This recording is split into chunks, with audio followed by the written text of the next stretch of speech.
I think I'm ready to turn it over to our speaker tonight, Sheila A. from Oklahoma. Welcome, Sheila. Hi, my name is Sheila Armstrong. I'm an alcoholic. And thank you so much for inviting me. I love Arizona. I lived there 5 years, and I lived in Chandler. And I've been back in Oklahoma for about a year, but Arizona was such a growth. It was just a neat place. It was like I felt like I kind of got healed up in some areas of my life, and I had a blast. I mean, I had so much fun. I love the Alcoholics Anonymous. I love the people there because they love AA like I love AA. I made lifelong friends, and my sister lives there still, and my niece, and Arizona just has such a super special place in my heart.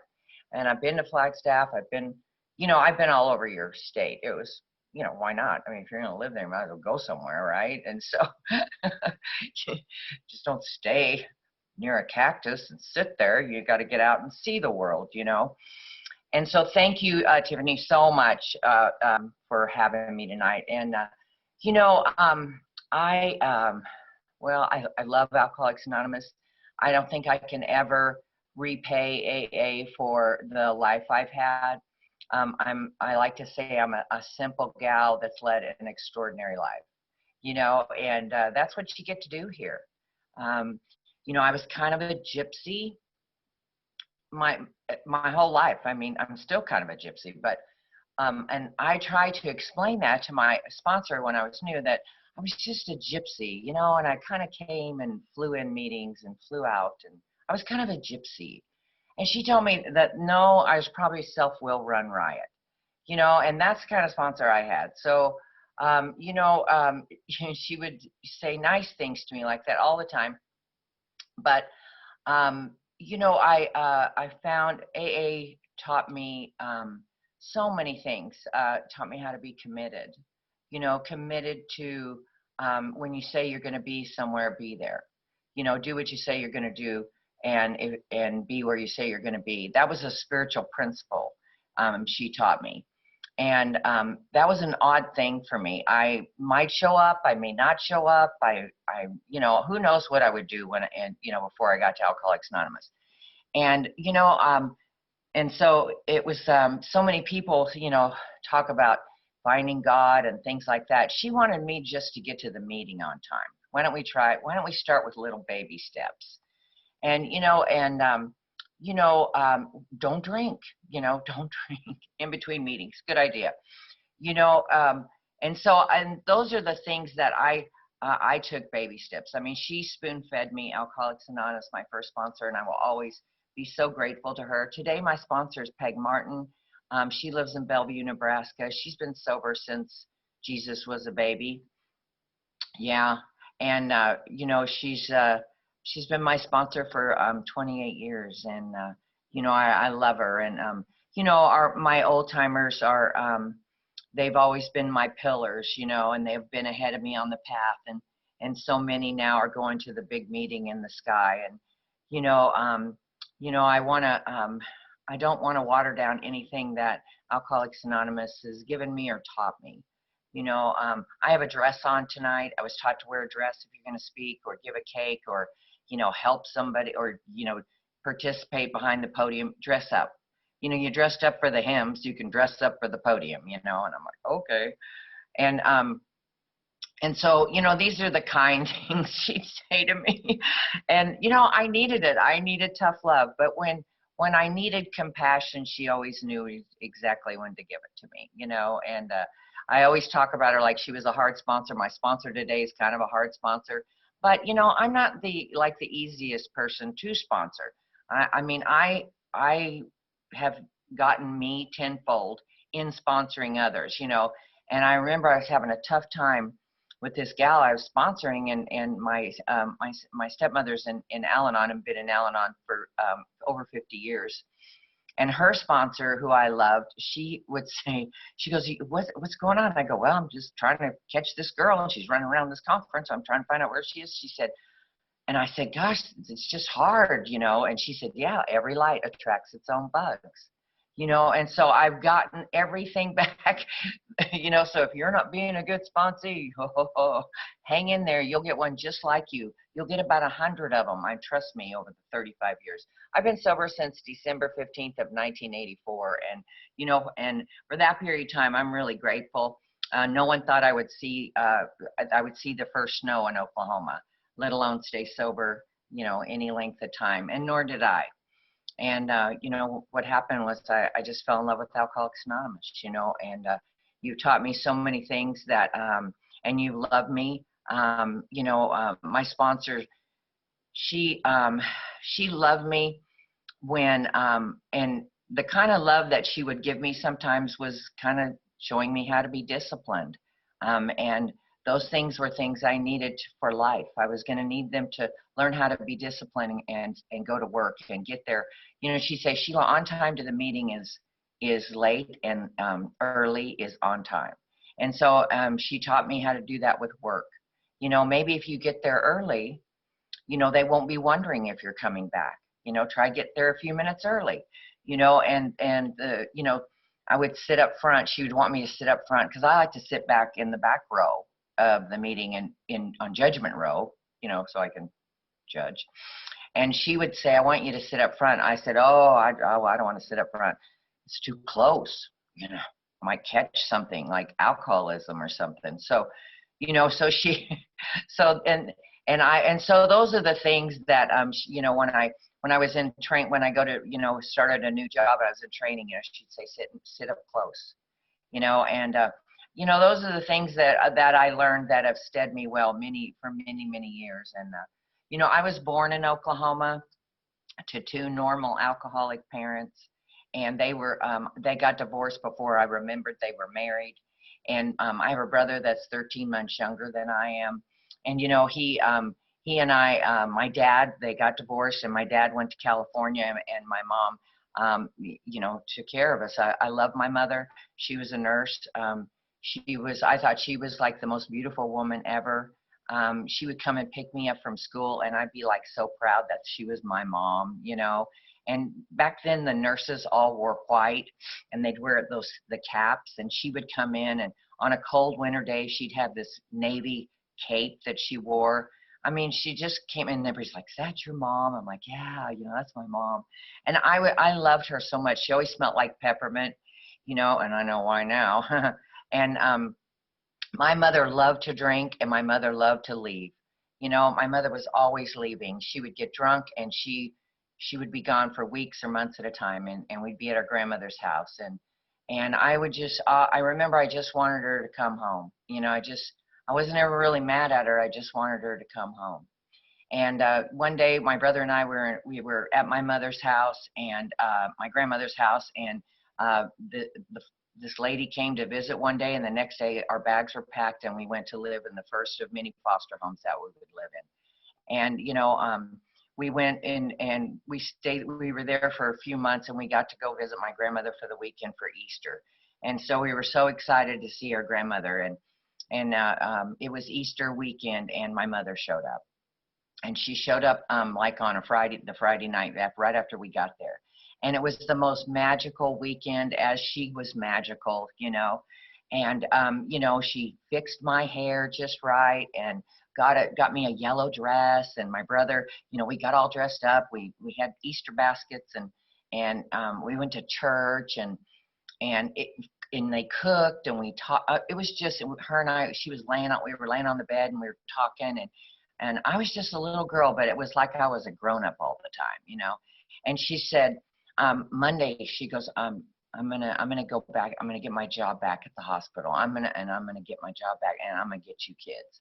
And Monday, I'm gonna get it all together. And Monday, I'm gonna start working toward getting you kids back. You know, and I really believed her. And I went back to that foster home, and I was so excited because I knew she was coming to get us. You know, and my brother and I I didn't see my mother again until I was 19 years old. And we were 6 and 7 at that time. And that's alcoholism. You know, my mother, she was in and out of hospitals, and She did come to AA a couple of times, and I remember one time while we were there that some men picked her up and took her somewhere and brought her back, and she had gone to it. I later found out she had gone to some AA meetings, and I wonder why women didn't come get her. It's kind of haunted me now that I'm sober. You know, I hope the women reached out to her. She was awfully beautiful, you know, and I hope they reached out to her, you know, and it just kind of always haunted me. But I know that I've reached out to women. I will always reach out to the women, especially the ones sitting in the corner, you know, and that's what we must do here. You know, my dad used to say to me, Sheila, go look in the corner for the newcomer. That's where they're sitting, you know, and I've walked over to many a corner, you know, reaching my hand out to the next woman that's coming in, you know, and that's what we do here. You know, we love each other and we care for each other. And so, you know, my dad eventually came to Oklahoma and got custody. My brother and I found out later on that they went to court, and back then men did not get custody of their children in Oklahoma, especially. And he got custody of us because my mother didn't show up for court. And, you know, I know today in my heart of hearts that that was the very best that she could do. You know, and I don't just know it in my head, I know it in my heart, because I've got to sit in these rooms and I've heard so many women share, and I've heard her story several times by listening to you. And I know that how terrible you all felt with your kids, you know, and I got some healing. And when I would hear men talk, I'd start to have a healing with my dad, you know, and that's what we do here. We sit and we listen and we hear the stories, because if I could care for you and understand you, I started to understand my family. You know, and it really, because I wanted the healing. I didn't want to be a victim the rest of my life. You know, I'd spent most of my life being a victim. And when I got here, eventually the steps well worked led me to the hand of God, you know, and I could start to do something different. And you all, you know, listening to you all, just it healed my soul. So many different times I've had healings here. And aren't we lucky? Aren't we lucky to get to have that, you know? And so, my dad had married a really beautiful, neat Mexican lady. About 30,000 people picked us up at the airport. You know, they were hugging and pinching and kissing, you know, and I thought, I don't really like these folks. You know, we got in a car, we went really fast, we went on a freeway, you know, because I'm living in Piedmont, Oklahoma. This was big time.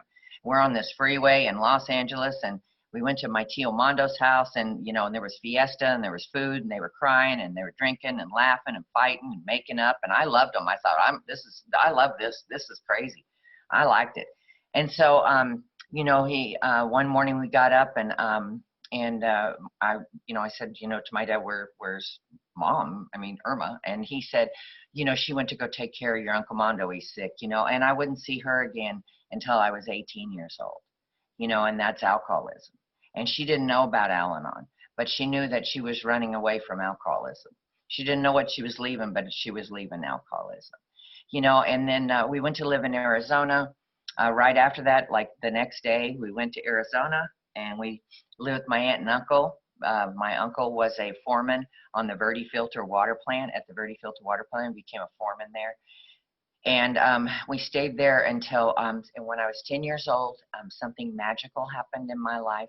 My father got sober in Alcoholics Anonymous, and it would change my life forever.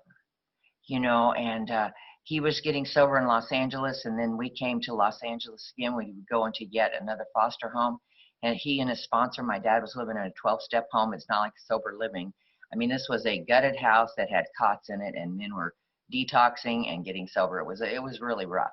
And you know, he would ride along in this guy's plumbing truck, you know, and he would dig ditches for, I don't know, 75 cents an hour or something, you know, trying to stay sober and get his life together. And he got a sponsor, and, you know, he and the sponsor painstakingly decided, you know, the best thing for us would be to go to another foster home. So we went in, we were in the system, we were wards of the state, and we went into this foster home. It was a black foster home. We were supposed to be there like a couple of weeks till like a white foster home opened up. And we ended up living there 3.5 years, and that is known as South Central LA now. And you know, it was an amazing time. My foster mother was the most amazing woman. I just talked to her this last weekend. You know, she was a foster child her whole life. I asked her, why do you watch kids? She said, because I was a foster child my whole life and I always wanted to give back. and I wanted to help others. And she's still helping others. She's 80 years old, and she has a 14-year-old boy that she had adopted. She adopted 5 years ago because no one ever wanted him, and he'd been with her since he was an infant, and he was a crack baby. And that's the kind of woman she is, and she said, I said, how are you, Mom? I was calling her on the phone. She goes, I just hope the good Lord lets me live till this kid's 18 or I don't kill him first. And I said, okay, she's amazing, and I love her. And, she loved us. There was a lot of love in that home. There was a Mexican girl that came, and then a little Sioux Indian boy that came. And then she had her son and me and my brother. And I always say this because I get a visual. It looked like we'd be sitting at breakfast or lunch, and it looked like a meeting of the Junior United Nations. We were just we looked like we'd go follow her around the store, and we, how kids beg for stuff like, oh, Mom, can we have this? And we were like stair step, and I was the oldest, and we were all calling her Mom, and and people were looking at her like, that woman's been really busy, because it looked like she had the colors of a rainbow behind her, and we didn't know. And I said to her, we were talking on the phone this week, and I said, Mom, I don't remember seeing color. And she goes, I never saw color. I just saw kids that didn't have anybody. And God, the world could have learned a whole lot from us living there, because we had some fun and we learned things, and it was a good time. It was a good time in our life. My dad met a woman in AA. They got married. She had 2 kids. He had 2 kids. We got together. It was not the Brady Bunch. Unfortunately, that didn't work out. We went down the street, and we were foster kids with her. This woman that he married, her sister took us in, and she was a single mom with her mother living with her. She had 4 kids, and then took my brother and I in. And I haven't had my first drunk yet, but by God, I could use one. And so I'm ready. And I'd had sips of beer and things like that up to this point, but I went to the prom. This guy said, you don't have a date and I don't have a date. You want to go to the prom? And I think I was just 14, just about to turn 15. And I said, okay. And so he said, let's go. And I said, okay. My aunt wanted to buy me a dress. So I picked out this little low cut snug number, yellow. It was beautiful. And I can still see her pulling this dress out, and she pulls this dress out, and it was just hideous. It had a accordion neck, and it had like a ruffle around here, and it cinched right above the waist of the oddest spot, and it billowed out and had puffy sleeves and had the giant green flowers all over it. And I do have a picture, so I'm not exaggerating. And then she wanted me to go to her hairdresser, and nobody went to their aunt's hairdresser, but I'm saying yes because I'm kind of getting a little trouble. I'm smoking cigarettes, I'm doing kind of crazy stuff, and her daughters, they would stay home and string popcorn at Christmas time, and they do, why don't you be a part of? If I heard that once, I heard a million times. Why don't you just be a part of? And at this point, I don't know how to be a part of. I don't know how to be a family member because I'm too afraid, or I'm too angry, or I'm too bitter, or I'm too something. And so, her daughters were like really good. They were smart. They were really good. And everything kind of flowed in their life. And I just felt, my insides just felt all torn up. And my insides never matched your outsides, And when I'm comparing that way, I'm going to come up short every time. And so, this guy, so I went to her hairdresser, and the lady goes, how do you want your hair? And I wore it like down to my waist, and it was just, you only wore it straight back then. Maybe the curls curled at the end on a special occasion. And so I said, well, just like this part up and then down. And she kept putting my hair up and up and up, and it kept going like a football. It was all over it wasn't a messy, cute bun. It wasn't anything like that. It looked, and nobody wore their hair like that. Nobody. And so I'm mortified, but I don't say anything. And I just don't say anything. And so she comes in and goes, oh, you look so beautiful. She thought it was beautiful. Well, of course she did. I looked like I was in the 50s. Come on. And so, and then me and my hair, we get in the car, and then we go home. I put this giant green dress on with the giant green flowers. I put this dress on, and I look at myself in the mirror, and I think, I'm a bush in bloom, because they had put baby's breath in this hair, all this hair, and so to add insult to injury. And so, and then my date, he had bit the head off a live frog for $100 in front of everybody. Yeah. and it was Sister Sharon's favorite frog. We almost didn't go to the prom. It was a big thing. I don't want anybody drawing attention to me, you know. And so he's bit the head off a live frog. I don't want anybody to know. My dad lived down the street from me, you know. So yeah, I would come home from like cheerleading practice or something, and he'd be out watering the lawn, and I'd wave, and he'd wave, you know. And one of the girls in the car goes, "Who's that?" And I go, "That's my dad." And they go, "That's your dad?" And they go, "Yeah." And they go, "Your dad lives down the street from you?" And I go, "Yeah, doesn't yours?" You know, because the abnormal had become normal, and it was better. We got along so much better him living down the street, because we didn't really get along at all, and it really wasn't even his fault. It was, I just, you know, he wasn't mom, and you know, maybe I punished him. I don't know. And he was kind of volatile, and he was kind of angry, and he was getting sober, and he just had some stuff to work on, you know, and he did. And so my dad comes from around the street. My foster mother came. I mean, it was kind of cool, you know, if I could have gotten out of my head long enough to appreciate it. And so what happened was, you know, we whisk off to the prom, because my dad, you know, somebody goes, "Hey, are you the guy that bit the head off a live frog?" Now, I don't want my dad knowing that. And he's like, "Well, yes, I am." Like, he was proud of this. My dad's like, "What?" And my dad was a big man. He had big hands. He had a big voice. And I thought, we need to leave probably for your safety, you know, because he's going to, you know, think this guy's a goof. And so we get in the car. He's got champagne, you know, and those little plastic glasses, those champagne and with the bottom part on there, you know how you have to put them together. And you know, I always want to be one of those elegant women that wore a black dress and the pearls and leaned up against a grand piano with a beautiful crystal glass of champagne. And here we are, and he pulled up in a Rambler. I mean, he had just gotten this thing. It must have been 100 years. He goes, "It's a classic." Well, no, it wasn't. It was just old then. It is now, but it was just old. And so, you know, so we get in this car, and nothing feels right. You know, I'm trying to look like I know what I'm doing with this glass of champagne, and the bottom kept falling off. So I'm hunting the bottom. My hair's hitting the visor, and I'm looking. It's all in my dress. It's not happening. It's not going right. And so, you know, we get to the prom. Nothing happens, you know, and then the after parties. Oh, I love the after parties. That was my first after party. I love after parties. And so I figured out how to keep that bottom on that glass, and I walked around, and people, you know, were like, "Here, let me make you a drink," you know. And then the thought, it occurred to me that, you know, I know alcoholism. My dad's been in AA for a while now. I've babysat your kids, you know, on the weekends sometimes. My mother's in and out of hospitals dying of alcoholism. And I know, and I thought, you know, I was always kind of afraid of it.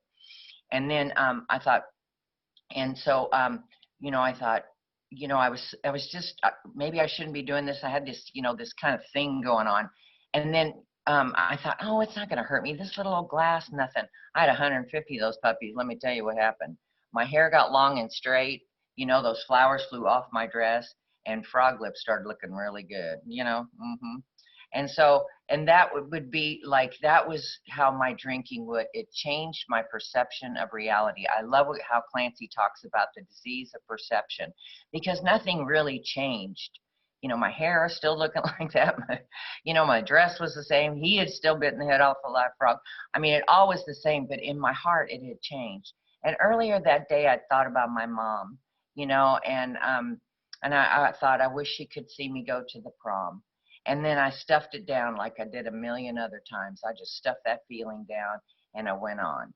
And you know, when I had those 150 drinks, or however many I had, the disease of perception, definitely it changed my perception. But it also, the thing that happened for me, that was the most amazing thing, is that it made the big hurt go away. And Chuck C in A New Pair of Glasses talks about the big hurt. Johnny Harris, I've heard talk about the big hurt. And I wasn't even sure what that big hurt was, but it made it go away, and it didn't hurt anymore. And I thought, you know, I'm probably not going to be alcoholic, because I always equated alcohol bad, you know, and it was very good. You know, this was a very good thing going on here. And so, you know, if you're going to do it, do it. I mean, I passed out at my first drunk, passed out, blacked out, threw up, you know, and, you know, that was that, you know, and that would be like a pattern. Yeah, we could call it a pattern. that would happen over and over and over again. But there are times I mean, there were times I drank and it was wonderful. I love booze. I am not one of these people who says, oh, it's terrible, it's bad. Booze was my best friend right up until it wasn't. Booze did for me what I couldn't do for myself at times. I didn't wake up the next morning and crave a morning drink or anything. But I just thought the thought, what went on with me was I was super hungover. I thought I was going to die, but the feeling, as it says in the book, was so elusive. I chased it. I chased that drink for years and years. And then I got out of high school, and I saw my mom when I was 19 years old, and I think if there's a line you cross, it may have been right around there. I tried to get sober when I was 19 years old because I came to in a field, and I went to meetings for 9 months, stayed sober, and then went back out, and I had like a 8-9 year slip, and I experienced pitiful, incomprehensible demoralization. And I probably had to drink every drink and do every drug I ever did. I started when I saw my mother. My mother was so beautiful, and she was, when I went to see her and we finally connected, and she lived in Dallas, Texas, and she had lost an eye, and she had had a knee surgery that had over the years had done something where she was limping. She had lost an eye from drinking. She had gotten a fungus in because she drank so much, she had no immune system. And I remember she looked so old. And then when I got sober and I thought about that, my mother was only 48 years old. And I thought she was 70 or something. I mean, a hard 70. And so, because I always thought if I just had my mom, everything would be all right. And then I left there feeling a feeling of emptiness because we had a nice visit, but it wasn't what I wanted, and I knew I probably wouldn't see her again. I saw her one other time after that, and then my mother died of alcoholism in an indigent hospital by herself, and it was very sad. My mother lived a very sad, torturous life, and I know she's at peace, but I will always tell her story, and I think that maybe it can help some other woman that won't have to go there. She had felt such guilt and shame from losing her kids. And so, I got out of high school, and I went into the wonderful world of waitressing, and I loved it. I came in, I was working, I always work nights, because I'd sleep on the beach all day and work all night. And this gal asked me to switch shifts with her because she had a doctor's appointment or something and needed to go and wanted me to open for her at 5:30 in the morning. And I'm out drinking till 2-3 in the morning. I think I shut my eyes for, an hour, and then I had to be at work, and I was on time, which was amazing. But I was so hungover. And this one girl, she said to me, she goes, "What is wrong with you?" I said, "Oh, I'm super hungover." She goes, "Here, take one of these. You'll be zipping around in no time." Honey, I took one of those. I zipped around for 2 days. They don't even make that drug anymore. It was called Prelude, and I'll never forget as long as I live. I must have grind my teeth till they came out. And what I found, though, later on that evening is that I could drink with this and not go into a blackout. And because I love drugs that enable my drinking, because I just want to drink because I'm a drunk, And that goes. So there, I'm going into another, some chemistry in my life, you could say. And so, I became a cocktail waitress. I worked in some of the most amazing bars in Los Angeles. I'd sleep on the beach and get up and, party, work all night, party all night, and repeat this over and over. And life was good. I'm getting in a little trouble. I got arrested once, oh, well, big deal. A little few things here and there, nothing really big, but, I was about 25. I was about 25, and I met him. I don't know about you ladies, but I like booze and boys. Like soup and salad. They kind of went together. And I can get as crazy with one as I can the other. And so I met him. My stepmom is of Illinois. She's a member of Al-Anon, and she says I had my majors and minors. I like that. So I had this major. I met this major, and he was, I met him in a bar. I don't know where you meet your guys. I don't meet him at PTA or anything. I meet him at bars, and or a house. and so uh, I was drunk, of course I was. And when I'm drinking, I have courage. I have courage. I would never ask a man to dance in a million years sober, but by gosh, you put 5 drinks in me, and I think I know everything. And so I went over and I asked this guy to dance. He goes, "Oh, no, thanks." And I thought, got to have him. I have got to have him. You know how you are. And so, of course, I did. And so, and then he said, "You're kind of drunk. Why don't I take you outside?" How sweet was that, for me to get some air? And so he set me on what he said was his car. They always say that. It never is. And he set me on this car. And, I was kind of one of those people, I would just like disappear or fall. I would just go out. It's like, well, it's time to go. Boom. And so I fell off this car, and he picked me up, and we spent the next 2 weeks together. And that's how I dated. It's like none of this long-term stuff.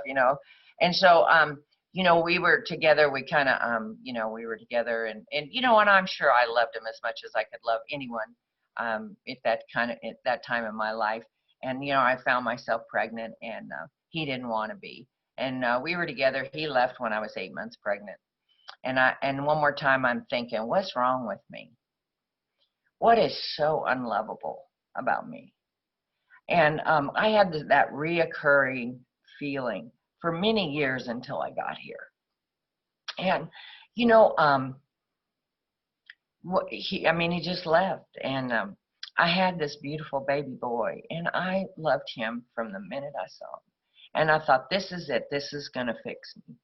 Because I just really needed someone that would love me, and I could love him, and now it's going to be okay. And I had every intention in the world of being the best mom ever. And I have to tell this because my sponsor told me to years ago that I have to tell this, but I drank and I used drugs while I was pregnant, and that was one of the hardest parts because in AA I'd heard women that were alcoholic from the podium, and they would say, and then I got pregnant and I didn't drink during my pregnancy, and I thought, God, why couldn't I be like that? And I finally went to my sponsor and I said, God, God, it's just nagging at me. I just can't get rid of it. And she said, Sheila, the book says that there comes a time in the alcoholics' life they lose the power of choice. And I'm so sorry that you were pregnant when you had no power of choice. We're powerless over alcohol. And, and I've never forgotten that. And she said, you can help a lot of women with this because we feel guilt with this kind of stuff. And that guilt, I think, the number one offender is resentment, according to the big book, which I agree. I think guilt's right behind it. I think my mother didn't get sober because she felt so guilty of the life she had, and I know that guilt was really bothering me with him. And so, so I tell that story because my sponsor makes me, and because, I hope that if there's someone sitting there, you never know who's listening, that they feel bad about it. Know that, we had to drink every drink and you do every drug we had to do to get here. And, and I'm grateful. I mean, he's okay. He was just a light of my life. I loved him more than anything. And I couldn't stay sober for him. And I meant it. I wasn't going to drink. And now I'm dragging him along. I'm doing the same stuff. 2 weeks later, I'm up running and gunning, and I'm dragging him along, so this gal, I couldn't keep a job. I'd get a job, lose a job. It was just always crazy. And this lady where I work, she said, you guys can, she goes, you can stay at my house, if you want to stay at my house. I'm sure she meant temporarily, and so we were sleeping on the floor, my son and I. And what happened was that, I worked 2 jobs, not because I was virtuous or wonderful. It's because I needed booze and drugs, and I'd work and did nails during the day, and I cocktail waitressed at night. And so when I would come home, and which I should have got home like 1 or 2 in the morning from cocktailing, but I would stay out all night, and I would come in around 5, 6 in the morning, lay down for an hour, and then get up with the rest of the house, acting like I'd been sleeping for 4 or 5 hours. And she caught me coming in one night, and I'd been on a really bad run. And she said, you know, if it wasn't for that little boy, I wouldn't let you stay here. And she said, I know your mother's dead, but can you call your dad? You know, and I didn't talk to my dad. There were many months my dad didn't know where I was, and I broke his heart. I absolutely broke his heart. I had a child out of wedlock, which was kind of a big deal back then. Um, and then I just didn't have much of a relationship with him, and so she said, call him. And she said, you know, because I need phone numbers. Something bad's going to happen to you and this little voice here, and I need to know. I need to talk to somebody or call somebody. She said, you've got one eye right now that's totally dilated, the other one's not, and you've got sores all over your legs. And she said, I think you're really, really sick, and I think you need some help. And so I called, and he didn't answer, but his wife did. And you know, he had just married a black belt Al-Anon. And if you want to know if your life's going to change, if somebody in your family marries a black belt Al-Anon, it's over. It's a good night, Irene. It's over, because it was over. And I didn't know it was over. And she was very kind on the phone. And you know, I know that she was working her program and she was doing the thing, because what I said to her was this. I go, is Dad there? And she said, no, he's in the back room. He's listening to a fifth step. My father was a very active and very committed member of Alcoholics Anonymous till the day he died.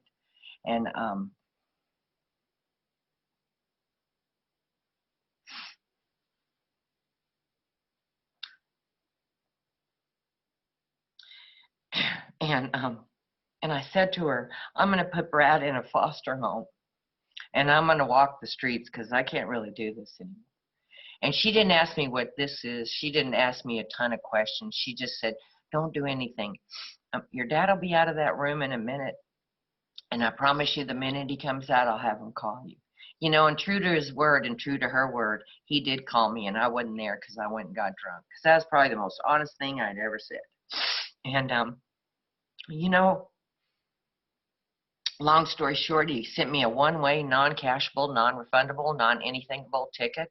You know, I checked. And if he had sent me money or put me up in an apartment, he'd probably have a different speaker tonight. And I probably wouldn't even have lived. You know, I was going nowhere fast. You know, and that was most of my life. You're just going nowhere fast. You know, and I remember somebody said that to me once, Sheila, you're just going nowhere fast. You know, and I got it. What happened?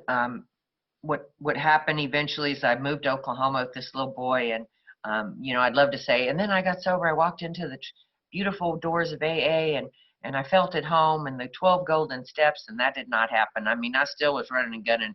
After I got there, I moved out, and I was there with them for a while, and then I went and lived with some girls. I met some girls. You know, I can find them, and you can find them. We can always find the wrong ones or the right ones. For me, it was. And I, you know, started waitressing again and met these gals. And you know, I came to on December 15th, 1984, and I'd put my son to bed. He was 20 months old.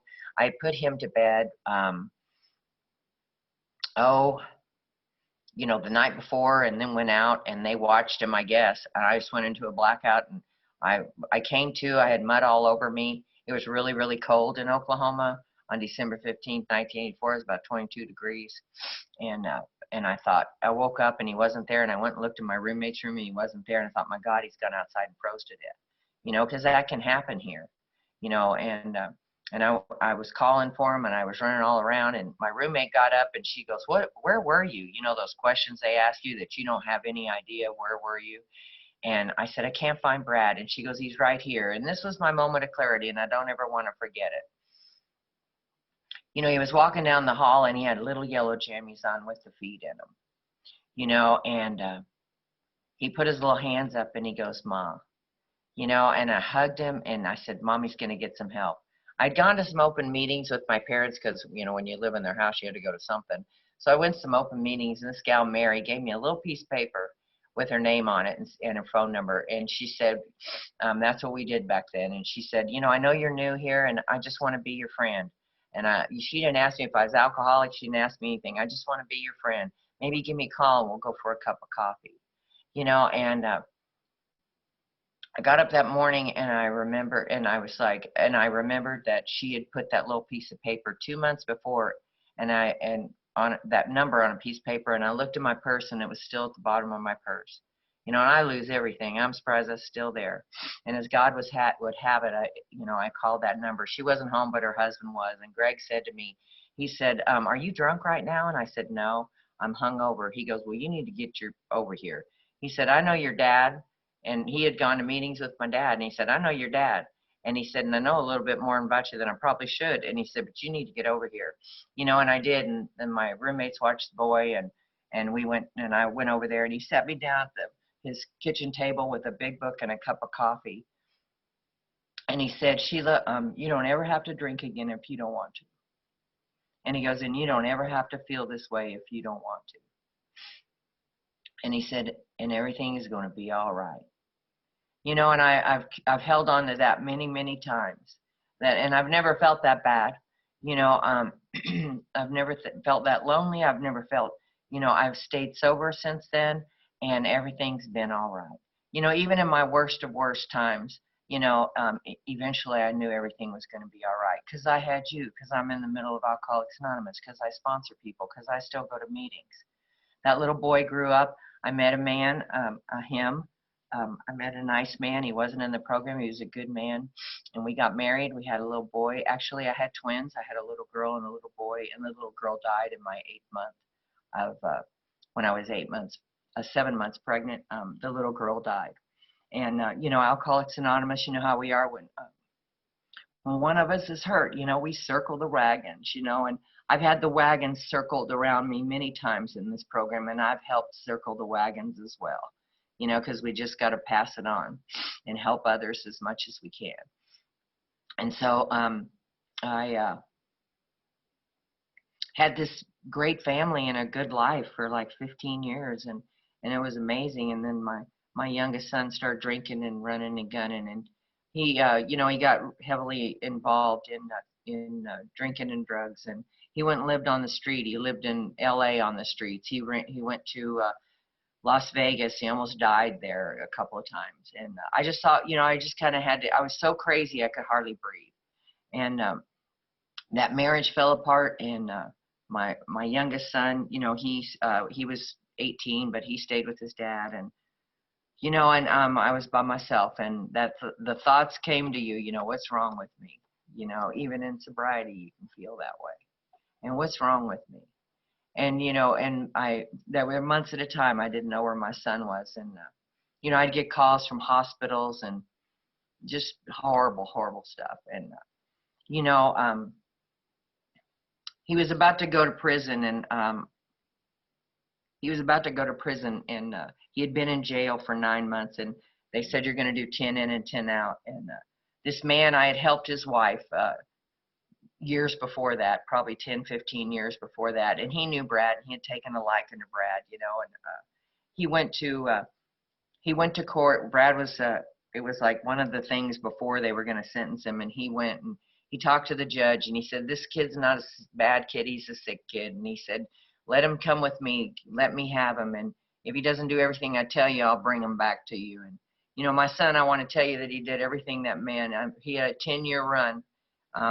For 10, 12 years, he was out there doing the God crazy stuff. And, you know, for some reason, he heard the message of Alcoholics Anonymous. He had been in and out for years. So if you're picking up a newcomer or a slipper, you know, this mom thanks you. You know, I don't think relapse is part of recovery, but you know what? It does happen. And if you're picking up a relapser one more time, you just never know the hour or the minute the alcoholic's going to get sober. And that this mom thanks you for doing those things. You know, I've picked up many a slipper, and I'll still do it. You know, I've helped many a woman, and I couldn't help my son, but I could help yours. You know, I can't help mine, but I can help yours. My youngest son right now, he's running and gunning and doing the same thing. And I guess I just give birth to alcoholics. You know, I don't even get it. And my son did everything that man asked him to do, and that was 5.5 years ago. My son's still sober, and he's the president of that man's company right now. You know, and he's a fabulous member of Alcoholics Anonymous. He has married a beautiful gal in AA, and you know, his daughter came back to live with him. He'd had a little girl years earlier, and then he had they had Pace. They had my little grandson 2 years ago, and and he loves me and I love him, and it's like watching my son run around, and I'm overjoyed, and I'm overpaid. I'm absolutely overpaid. You know, uh, 14 months ago, I was living in Arizona. My life was good. I was going to meetings. I lived in Chandler, went to Tempe meetings. Howard P. I love that man. And I have to remind myself today that my life's in divine order, unfolding into goodness, because some days I don't feel like it is. And so I got up from my chair at work, and I had a cord. There was a cord under the desk, and it was wrapped around my ankle, and I couldn't feel it. I had jeans on, and I fell, and I shattered my hip, and I broke my leg. And I got taken by an ambulance, and my phone had broken earlier that week. I hadn't got it fixed, but it worked long enough for me to send a text to my friend Juanita. And my sister was with my mom celebrating her Al-Anon birthday in California, and in AA one more time circles the wagon, and there were women there, and my son flew out. My son was sober, and he flew out to Arizona, and he was there before I went to surgery the next morning, and I was in pretty bad shape. I almost died that night. I'd lost too much blood, and then they decide, when they want to give you blood, they knew they had to. It was time to give me blood. I had spiked a fever, and I thought it was like 30 minutes that I was in a little bit of trouble. But my son said, "No, Mom, it was all night long." And that's how fast time goes. I go, "Well, I was okay. I just letting you know." I was really peaceful, actually. And the women in Alcoholics Anonymous, there were men that took him to meetings, and there were women that came and just sat with me, and I was in rehab, and and I hated to leave Arizona, but it's just the way it worked out that I came back here. And I know that God's got good plans, for me and for you. I know this has been such a weird world, Zoom. Who would have thought, who would have thought we were going to have meetings video, for God's sake? Not me. And, I just know that, that no matter what, Alcoholics Anonymous is going to be okay. And no matter what, we're going to be okay, because sometimes it doesn't feel okay. It's like this whole thing that's gone on. I've had friends but none of us have gone hungry. Nobody's homeless. Everybody I know is doing okay that's in the middle of Alcoholics Anonymous. And that's where I want to stay. I want to go help somebody. I want to, I'm still helping women. I'm still sponsoring new women. I have other women that I've sponsored for a while, that I've sponsored forever. And, we'll all be lifelong friends. And then I'm going to tell you a story about my daddy. And I love my daddy, and I'm going to tell you the story, and then we're done. My dad, became my hero in Alcoholics Anonymous because the steps well worked will do that. And so I made amends to him, and he made amends to me. And then but before I made amends to him, my sponsor said, because I was, upset about him when I lived there after I got sober, after with those roommates, I had to go back and live with him for a while. And I said, he's always on me, and I was just whining about him all the time. And she says, I got a great idea. And I go, what? She goes, I want you to do 2 nice things a day for your dad and not get found out. And I thought, what? That's crazy. He needs to do 2 nice things for me, She goes, you might be right, but I don't sponsor your dad. I'm like, well, too bad. You should. Anyway, so I said, well, I'll put his hot water on for tea, because he drank hot tea in the morning. And I said, and then I will bring his paper in. Rain, sleet, or snow, I'll bring that paper in he reads. So I'd get up in the morning, and I'd do that. And I did it every day, month after, week after week, month after month. And then all of a sudden, one morning I came out to put the kettle on, from his hot water. And I looked up, and my dad he was in the living room, which was it was a sunken living room right off the kitchen. And he was reading his big book. He was reading his big book. And it was all quiet. It was a quiet, still morning. And I looked over, and for some reason, something happened in my heart. And I didn't plan it. I was still just taking the action. And here's what what I know. I know that I'm not big enough to have that kind of forgiveness. But if I take actions toward forgiveness, God will change my heart. And that's what I learned to do with that. I had to take action toward forgiveness, and God can change my heart. And, you know, and it worked for us. And for some reason, it started to melt this icy, bitter heart of mine toward him. And we had like the most amazing relationship. Um, God, for 11 years, you know, and so I miss him, you know. He was like, we had, you know, I called him every Monday, if not more, but every Monday I always called him. I called my sponsor and then I'd call my dad. And, you know, we just laughed. We went to conferences together. He eventually moved back out to California, you know, and he started a conference out here. He started one in California called Mountain High. Helped with one in Beartooth. The original one he started here in Oklahoma. And I miss them all because we haven't had any conferences. But, you know, he left such an amazing legacy. Yeah. You know, sometimes I'm sitting in a meeting, and when my dad was dying of cancer, which was really fast, by the way, he gave away his ties because you know, he wore a tie when he talked in AA or gave a cake. And sometimes every once in a while, I'm sitting in a meeting and I look over and I get to see one of his ties, you know, and these are the beautiful thing. And it's always right when I need to. It's always right when I need to. And so I want to thank you all so much. You know, just, you know, we got to just keep helping people. I mean, if they're getting sober on Zoom, if you want to get sober, you can get sober anywhere. You really can. Be a legend. Stay sober on Zoom. Good God. You know, you'll be a legend someday, you know, and let's all just, let's just keep doing this deal and we're going to be okay. Thank you. So happy I got to be here.